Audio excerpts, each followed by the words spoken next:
घर का बंटवारा। अरे विनोद, तूने हलवाई को सारा सामान तो दे दिया है ना? अक्षय की शादी में कोई कमी नहीं रहनी चाहिए। आखिर सबसे छोटा भाई है तुम सबका। हाँ माँ, आप चिंता मत करो, मैं पूरा ध्यान रखूंगा। मंगल बेटा, तूने तो कहा था कि फूल का ऑर्डर दे दिया है, यहाँ तो फूल पहुँचे ही नहीं।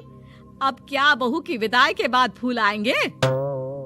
माँ, मैंने अभी बात की है फूल वाले से, वो रास्ते में ही है। आप किशोर भैया से क्यों नहीं कहती कुछ करने को? किशोर पहले ही मेरे बताए काम कर रहा है। पास के सभी रिश्तेदारों और मोहल्ले वालों को कार्ड वही तो देकर आया था। रिसेप्शन के लिए हॉल भी उसी ने बुक किया था। टेंट कुर्सी वालों को भी तो वही देख रहा है। पर कई मोहल्ले वाले तो हमारे भरे पूरे परिवार से जलते भी हैं। उन्हें बुलाने की क्या जरूरत थी? बेटा, शादी ब्याह में तो बुलाना ही पड़ता है, नहीं तो लोग क्या कहेंगे। दादी दादी देखो ना, हलवाई अंकल हमें लड्डू नहीं दे रहे, आप इनको डांटो ना। अरे चैन सुख दे देना बच्चों को लड्डू, क्यों तंग कर रहा है इन्हें?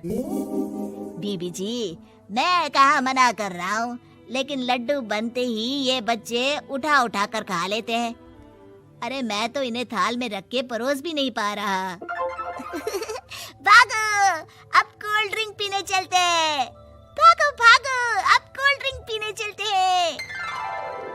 जैसे कि आप देख रहे हैं, आज इस घर के सबसे छोटे बेटे अक्षय की शादी है। घर में बहुत चहल पहल है। कुलभूषण की बीवी कमला को फुर्सत ही नहीं है कामों से, लेकिन कुलभूषण और घर के बाकी लोग कहाँ हैं? आइए देखते हैं। अजी, आप यहाँ आराम से बैठकर गाने सुन रहे हो और घर में अभी तक इतने काम बचे हैं करने को। अरे भाई, मेरे सबसे छोटे बेटे की शादी है, इसके बाद तो मैं अब चिंता मुक्त हो ही जाऊंगा। और फिर घर में तुम हो, बेटे बहुएं हैं, तुम लोगों के होते हुए मैं क्यों काम करूं? मैं तो शान से बेटे की शादी में जाऊंगा तैयार होकर। अरे ठीक है, अब आप आराम ही कीजिए। एक बार अभिषेक की बीवी आ जाए, फिर मैं भी आराम करूंगी और मेरी चारों बहुएं पूरे घर की जिम्मेदारियां संभाल लेगी। इतना कहकर कमला वापस अपने काम में लग जाती है। बेटा भी, तू अब तक तैयार नहीं हुआ? किससे बात कर रहा है फोन पर? तैयार कैसे हूँ? सैलून जाने से तो आपने मना किया है, क्योंकि मुझे हल्दी लग चुकी है। भाभीयों को देखो, सुबह से पार्लर में है। अक्षय की शादी हो जाती है और नंदिता बहू बनकर घर आ जाती है, लेकिन इस घर की खुशियों को मानो किसी की नजर लग गई थी। नंदिता के आने के बाद आए दिन घर की शांति भंग होती रहती। अपने माँ बाप की इकलौती बेटी को इतने बड़े परिवार की जिम्मेदारियां कहाँ संभालनी थी। अभी देखो ना, मेरे हाथों की मेहंदी भी अभी नहीं उतरी है और तुम्हारी मम्मी ने मुझे घर के कामों में लगा दिया।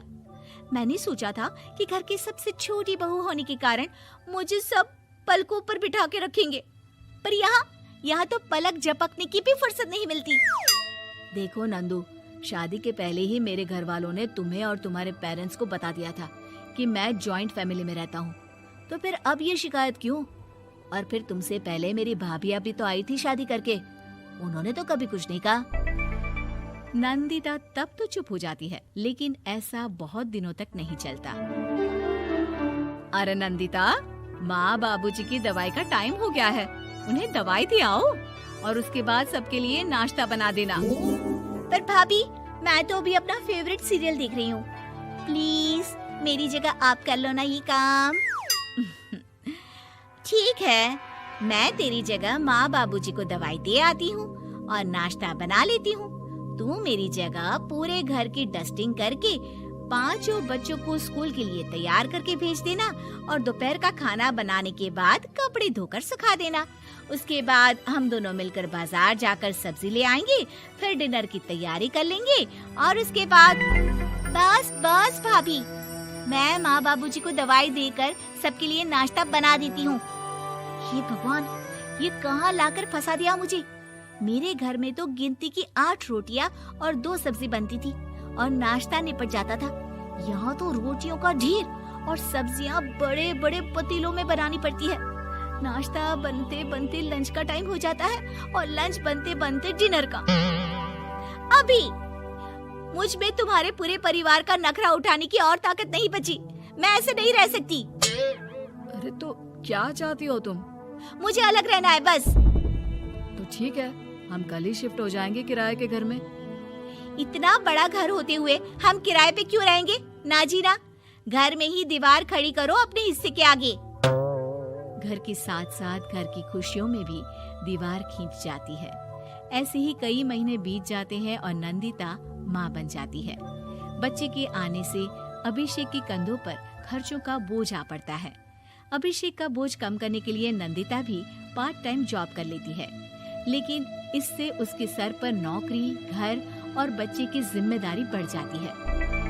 नंदिता, ये क्या है? तुमने घर भी ठीक से साफ नहीं किया, ना ही मेरे कपड़े धुले हैं। चिंटू के बाल भी कटवाने जाना था, देखो उसके बाल कितने बढ़ गए हैं। अरे करती क्या हो पूरा दिन तुम? मैं करती क्या हूँ?